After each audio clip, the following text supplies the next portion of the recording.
নমস্কার বন্ধুরা, মিরার রান্নাঘরে আপনাদের সবাইকে স্বাগত।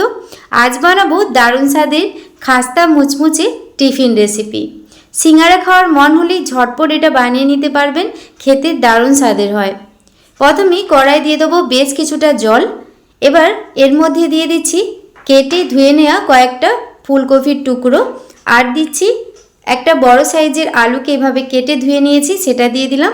কয়েকটা মটরশুঁটি, একটু লবণ ছড়িয়ে এটা আমি সেদ্ধ করে নেব। গ্যাসের ফ্লেমটা এই সময় হাই ফ্লেমেই রাখতে হবে। দেখুন এটা আমার সেদ্ধ হয়ে গেছে। এবার এটা গ্যাসের ফ্লেমটা আমি অফ করে দিচ্ছি। এবার নামিয়ে জলটা ঝারিয়ে নেব। এবার দিয়ে দিচ্ছি কড়াইয়ের মধ্যে তেলটা আমি গরম হতে দেবো। যখন তেলটা গরম হয়ে যাবে এর মধ্যে দিয়ে দিলাম গোটা জিরে। এই সময় আপনারা একটু হিংও এর মধ্যে দিতে পারেন। দিয়ে দিলাম পেঁয়াজ কুচি, থেতো করা রসুন কুচি দিয়েছি। দিয়ে মিডিয়াম আঁচে এটা আমি কয়েকবার নাড়াচাড়া করে ভাজা করে নিলাম। তারপর সেদ্ধ করে নেওয়া সবজিগুলো দিয়ে দেবো। এর মধ্যে কয়েকটা আমি মশলা দেবো।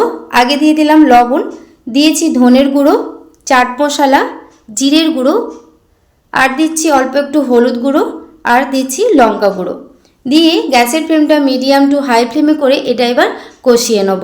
আর কষাতে কষাতে আলু ফুলকপি ভালো করে আমি ম্যাশ করে নেব। পুরো রেসিপিটি আপনারা দেখতে থাকুন, রেসিপিটা খেতে দারুণ স্বাদের হয়। এইভাবে আমি ভালো করে আলু ফুলকপিগুলো ভালো করে আমি ম্যাশ করে নিচ্ছি। এখানে ভালো করে ম্যাশ করে নেওয়ার পর পুরটা আমার দেখুন হয়ে গেছে। এরকম শক্ত করে পুরটা বানিয়ে নিতে হবে। গ্যাসের ফ্লেম আমি অফ করে দেবো। এটা নামিয়ে ঠান্ডা করে নেব। এদিকে ডোটা আমি আগে থেকে মেখে রেখে দিয়েছি কাজের সুবিধার্থে। ময়দার মধ্যে কালো জিরে, একটু তেল আর একটু লবণ দিয়ে জল দিয়ে মেখে রেখে দিয়েছিলাম। দেখুন ডোটা কতটা সফট হয়ে গেছে। কয়েকবার দোলে নেওয়ার পর এবার লেচি করে নিচ্ছি। যেমন আমরা রুটি খাই সেই সাইজ করে লেচিগুলো আমি কেটে নিচ্ছি। এবার ময়দা গুঁড়ি দিয়ে প্রত্যেকটা লেচি আমি বেলে নেব। তার জন্যে কিচেন টাওয়েলের মধ্যে একটু ময়দা গুঁড়ি ছড়িয়ে নিলাম। এবার লেচিগুলোকে পাতলা রুটির মতো করে বেলে নিতে হবে। আমার চ্যানেলে আপনি যদি নতুন হয়ে থাকেন প্লিজ আমার চ্যানেলটি সাবস্ক্রাইব করবেন, আর পাশে থাকা বেল আইকনটা পুশ করে দেবেন আমার নতুন ভিডিও পাওয়ার জন্যে। এখানে দেখুন লেচিটা আমি পাতলা করে বেলে নিয়েছি। একটা ছুরি দিয়ে এইভাবে চারকোনা করে এইভাবে আমি কেটে নিচ্ছি প্রথমে। তারপর মাঝ বরাবর এভাবে কেটে নেব। আপনারা একবার লক্ষ্য করুন, একদম বানানো সহজ। একবার দেখলে কিন্তু খুব সহজে বানিয়ে নিতে পারবেন। এবার বাড়তি যে আটাটা এটা আমি তুলে নিচ্ছি। আবারও এগুলোকে আমি বেলে নেব। এবার কাটা অংশতে দুটোতে আমি একটু এইভাবে জল লাগিয়ে নিচ্ছি, যাতে মোড়ার পর তেলে ভাজার সময় খুলে না যায়। তারপর কিছুটা করে পুর দিয়ে দেবো। দুটোতে পুর দিয়ে দেবো। একটু বেশি পরিমাণ পুরটা দিতে হবে, তবেই কিন্তু রেসিপিটা খেতে ভালো লাগবে। এবার এর ওপরে একটা কাটা অংশ এভাবে আমি চাপিয়ে নিচ্ছি। তারপর ধারগুলোতে হালকা হাতে চেপে নেব। একইভাবে আরেকটাতে আমি এভাবে ওপর দিয়ে এভাবে হালকা হাতে আবারও চেপে নিচ্ছি। একটা এখানে কাঁটা চামচ নিয়েছি, কাঁটা চামচ দিয়ে ধারের অংশগুলো এভাবে চেপে নেব। এতে একটা ডিজাইনও হবে আর ভাজার সময় একদমই খুলে যাবে না। দেখুন একদমই সহজ। একটা আমি তুলে দেখাচ্ছি। এইভাবে আমি কয়েকটা আগে বানিয়ে নেব, তারপর ভাজবো। কড়াই তেল দিয়েছি, তেলটা একদমই হালকা যখন গরম হবে, গ্যাসের ফ্লেম কিন্তু লোই থাকবে।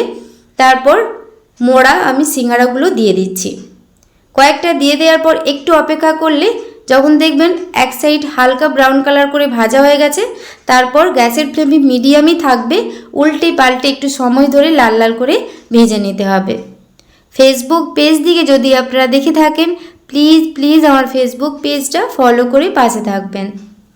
দেখুন এখানে আমার ভাজা হয়ে গেছে। এরকম একটু ব্রাউন কালার করে ভেজে নিতে হবে। কত সুন্দর হয়েছে দেখুন, খেতেও দারুণ লাগে, বেশ মুচমুচে হয়।